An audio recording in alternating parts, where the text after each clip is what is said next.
Alright, how we doing everyone? Welcome back. Thank you so much for watching my videos. For the people who like and subscribe, it means a lot. Thank you to Matt and to Ethan. Again, gets me fired up to make more. So here's the back nine from my video I posted earlier, where this is hole 10. It's playing about 171 par 3. I have a choked up 6-iron in my hand, so just trying to punch it out there. For me, it's a parable hole, so I had the concentration on high. I had an 8 over on the front 9, was just okay. So, and the trace here says I went straight, but I kind of leaked it right. My specialty.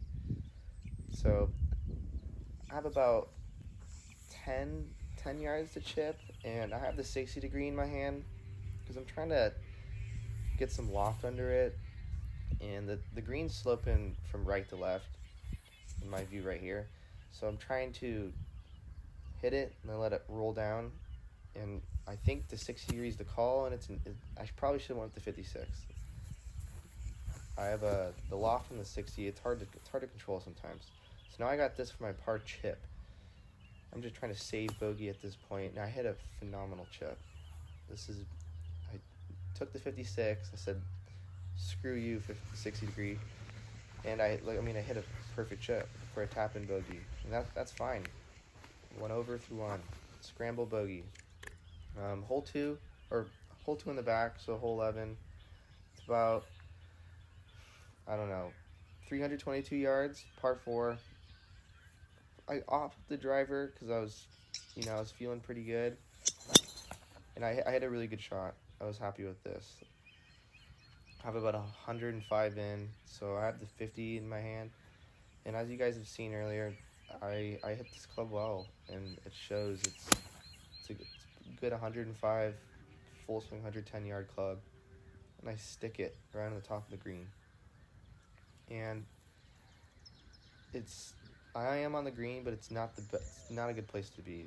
It's downhill. The bay is in the background. You can see, and I mean, look at how much this putt breaks. I just tap it. And I was really happy with the putt. I even gave a little nod to the camera like I was, Tiger. But let's be serious here. It wasn't that good. So I got this for par, and I saw what the putt already did, so I was pretty confident in this, and I kind of just go up and just bang it. So through 2 holes, went up. Was really happy with that par. It was 4 really good shots, and I'm trying to just build the momentum. That's when I can do best. Is I stop thinking about the swing, just start to get into the feel of making pars instead of bogeys. So next hole, it's about a 363-yard par 4, and I try to nuke it as far as I can just because this fairway's pretty big, and I leaked it right. I was kind of bummed at first, but there was a lot of room over here. I got lucky. So about 120 in. This is one of those shots where this green, it slopes left or right. So I'm trying, if I'm gonna miss, I want to miss right so I can chip uphill.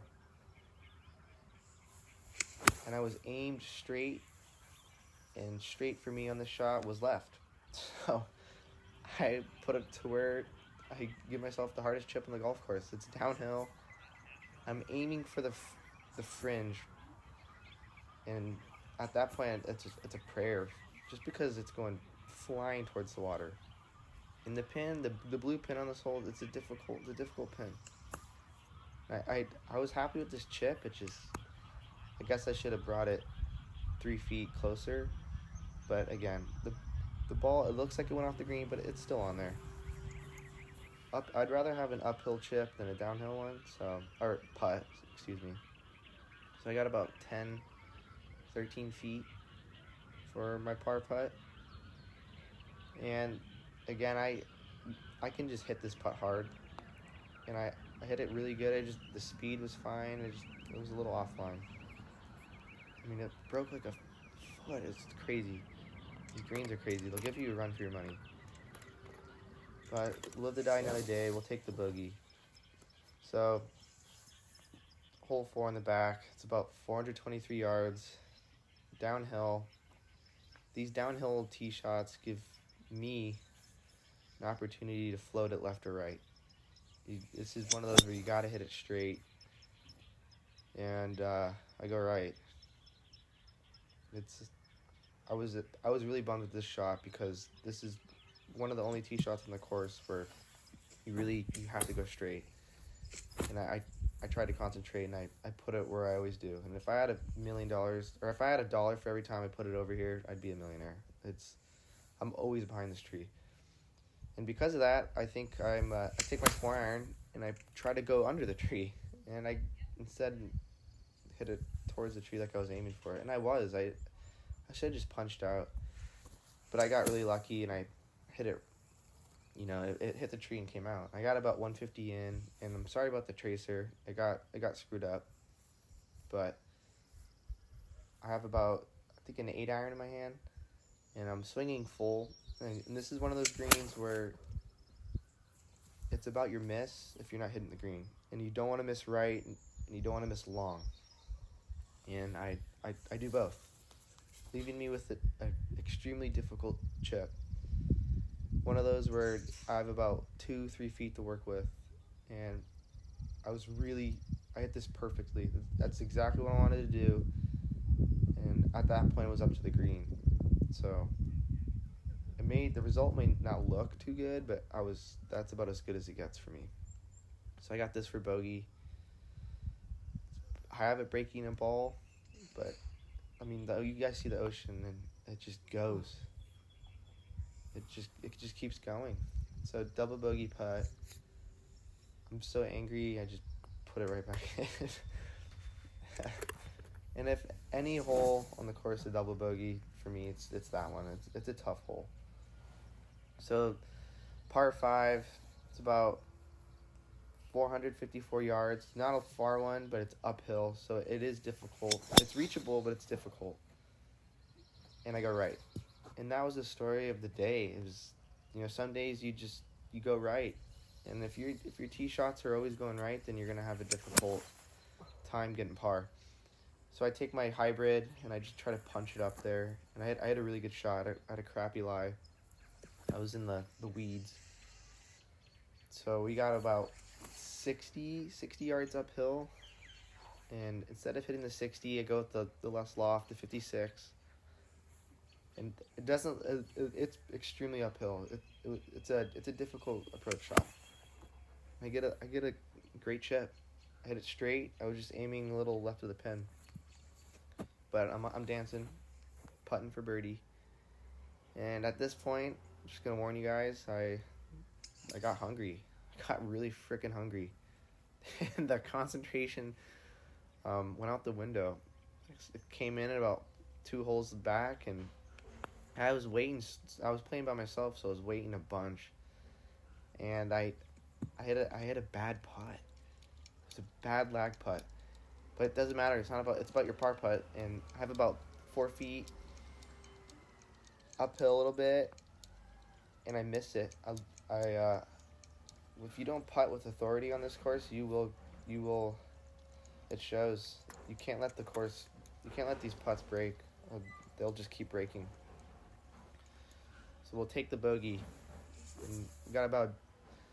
This is the last hole I was filming, guys. I ran out of time. I'll explain later. But dogleg left, par 4. I have the 5 hybrid in my hand.